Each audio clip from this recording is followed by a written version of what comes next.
This day, thousands of people, tens of thousands of people are marching once again on the streets of Brazil. In Rio de Janeiro, there's tear gas flying.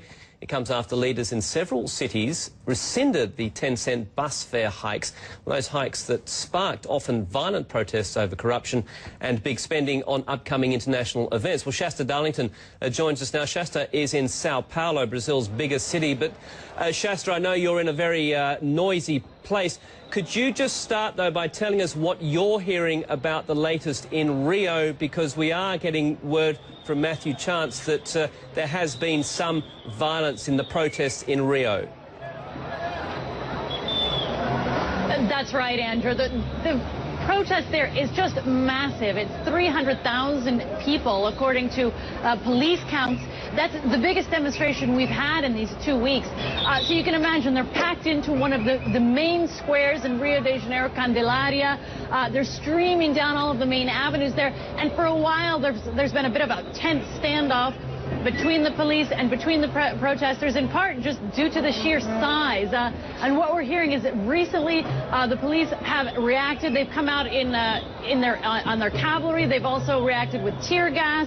And we're hearing that there's a bit of a clash going on between the demonstrators and the police. And again, with those kinds of numbers, 300,000 people on the streets, it was already expected for a while that there could be some kind of incident. It's across the country. It's just an incredible night. People are talking about this as a historic night in Recife, one of the cities where they're holding the Confederations Cup, this football tournament ahead of the World Cup.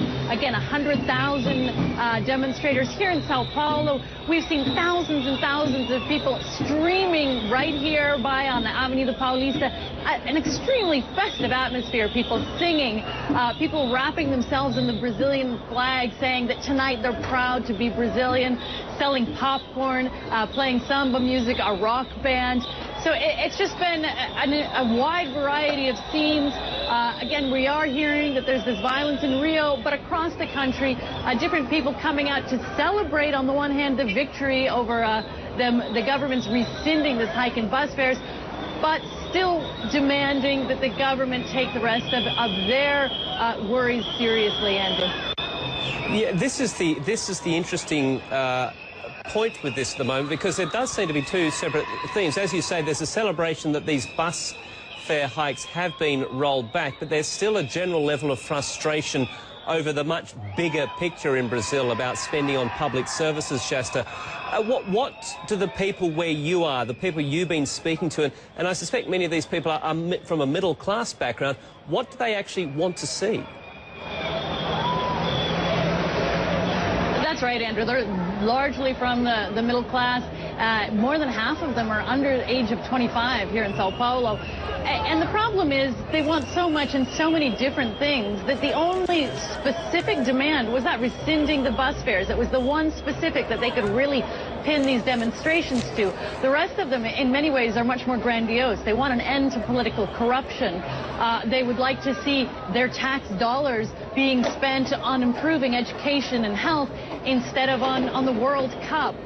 They would like to see accountability from the government, but these aren't things that you can easily come out and say, okay, we've agreed to this one demand, and that's why they're taking this as a sort of a victory lap. They got their one demand that you could really quantify, and they're hoping that it'll just keep the movement up, people being aware, people demanding more from their government in general terms, Andrew.